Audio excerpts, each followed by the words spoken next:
Vous êtes Emmanuel Malaké, vous êtes dans le cinéma.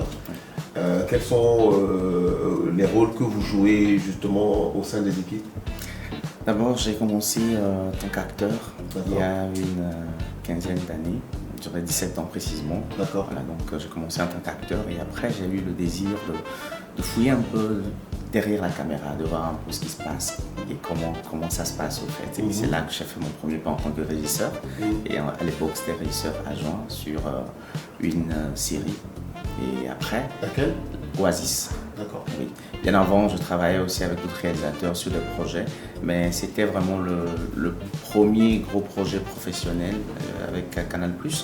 Et j'ai travaillé en tant qu'aide régie. Et après, voyant ma performance, le chef d'équipe m'a proposé au fait de faire le rôle de troisième assistant réalisateur. D'accord. C'est comme ça le chemin a démarré et je me suis ancré là-dedans. Je ne fais pas que l'assistant réel, je suis aussi directeur de production.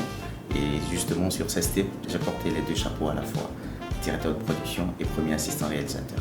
En quoi consiste en fait votre rôle en tant que premier assistant réel et puis directeur de production. En fait, le rôle du directeur de production, c'est de faire un déploiement pour faire un budget, établir un budget pour le film. Il est en étroite collaboration avec le producteur et c'est lui qui estime au fait à combien coûtera le film. Donc ça, c'est le rôle du directeur de production. Et c'est lui qui engage aussi les techniciens, qui fait signer des contrats aux techniciens, aux acteurs. Alors, le premier assistant, c'est le chef du plateau. C'est lui qui organise le tournage. Et c'est cette personne-là qui fait le dépouillement, qui fait le plan de travail, qui n'est autre que le calendrier de tournage. D'accord. Et qui rassemble les techniciens et les acteurs autour de ce plan de tournage qui développe bien sûr des contraintes de temps, d'organisation, de production et tout ça. Donc il est en quelque sorte le chef d'orchestre. Donc c'est lui qui planifie tout le tournage du début jusqu'à la fin. Et sa mission, elle est vraiment énorme, parce que je sais de quoi je parle, c'est super compliqué, mais on le fait avec plaisir et c'est ce que j'ai fait sur l'un des projets de Joker, USST. Alors, combien de jours a pris le tournage? Le tournage a duré 9 jours, puisque nous sommes dans la ligne bas budget, donc pas un gros budget. On a tourné sur 10 jours et on a fait 2 semaines, 4 jours, disons 3 semaines de prépa. 3 semaines de prépa. Ouais. La prépa consiste au fait à débriefer tous les chefs de poste, à débriefer les acteurs, à organiser de petites répétitions avec le réalisateur et aussi à faire un repérage pour choisir les décors dans lesquels le film va se tourner. Les lieux de tournage et tout ça. Les lieux de tournage et tout ça. Donc, on a eu 3 semaines de prépa et puis on a tourné sur 9 jours. J'ai eu vent que 3 jours ont été rajoutés au tournage. J'imagine que ça n'a pas été vraiment facile. Comment ça a été le tournage, le travail sur le terrain avec les acteurs, les techniciens et tout ça? C'était bien, c'était très bien parce que je connaissais déjà la plupart et ils savaient aussi comment je travaillais. Et il y a une rigueur tout autour du plateau qui est très important. Et ces acteurs étaient vraiment dans le bain. Ces techniciens aussi, on a déjà eu d'autres plateaux ensemble. Donc je disais que tout s'est bien passé. Il y a eu de nouvelles personnes qui ont intégré le groupe des comédiens, des acteurs. D'accord. Et ces personnes, notamment l'actrice principale, que je n'ai jamais vue à l'écran, et qui m'a été présentée à mon retour pour démarrer le projet.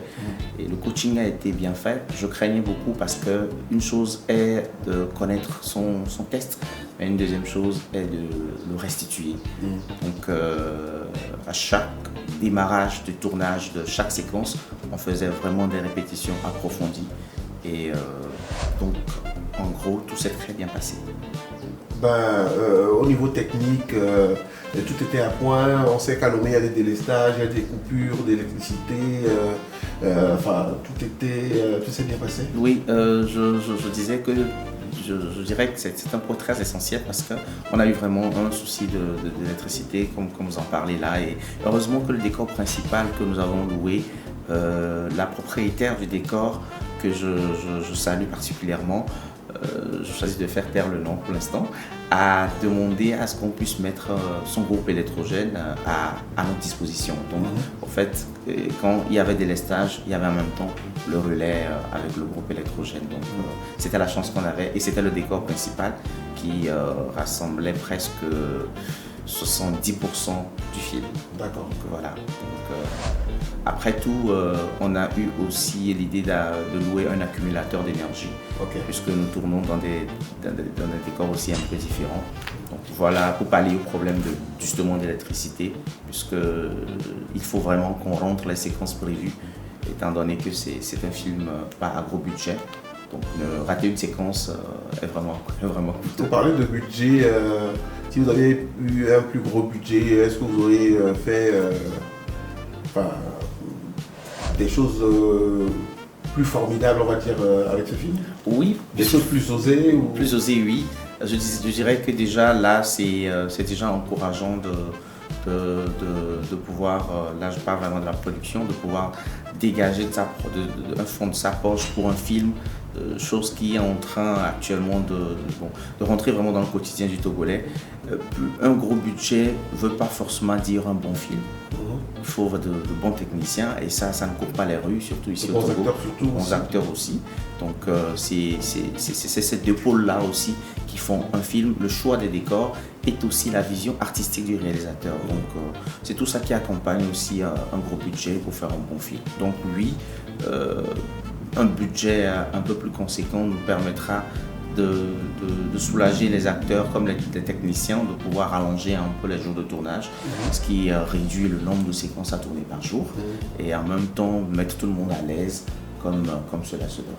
Alors on parle de mettre les gens à l'aise. Est-ce que l'ambiance sur le tournage était bien, ça rigolait bien, ça rigolait bien, mais ça travaillait surtout parce que moi mon rôle aussi c'est de mettre tout le monde à sa place, que les techniciens soient respectés autant même que les acteurs aussi soient respectés. Et quand il y a des petits pics, on en rit. Je me rappelle même qu'on a fêté un anniversaire sur le plateau, je ne sais pas de qui. Magnifique. Ouais, donc je ne sais pas de qui.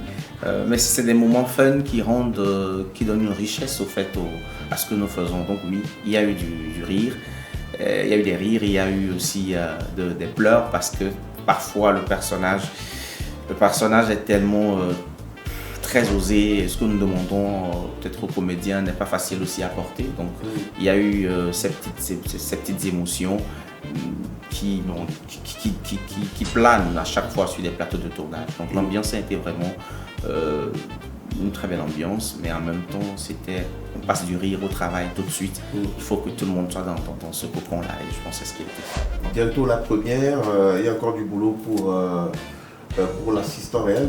Bien sûr, l'organisation ne finit jamais, surtout en tant que directeur de production. Le travail du premier assistant s'arrête après quand même la production d'un film, mais celui du directeur de production continue jusqu'à ce que le film sorte et puis soit en salle et tout ça. Oui. Donc nous sommes toujours dans ce processus-là de pouvoir ensemble fixer plutôt une date officielle et puis faire le déroulé de la communication jusqu'à cette avant-première. Merci beaucoup, cher ami. Alors, quelles sont vos attentes par rapport à Sextape, l'accueil du public D'abord, Sextape est un long métrage qui enseigne, ça porte un message très fort. Et cela, je pense que la jeunesse doit en être conscient aujourd'hui que le téléphone portable, la caméra et tout ça, nos intimités doivent vraiment rester nos intimités. Et aujourd'hui, ça court les médias, cette histoire de Sextape.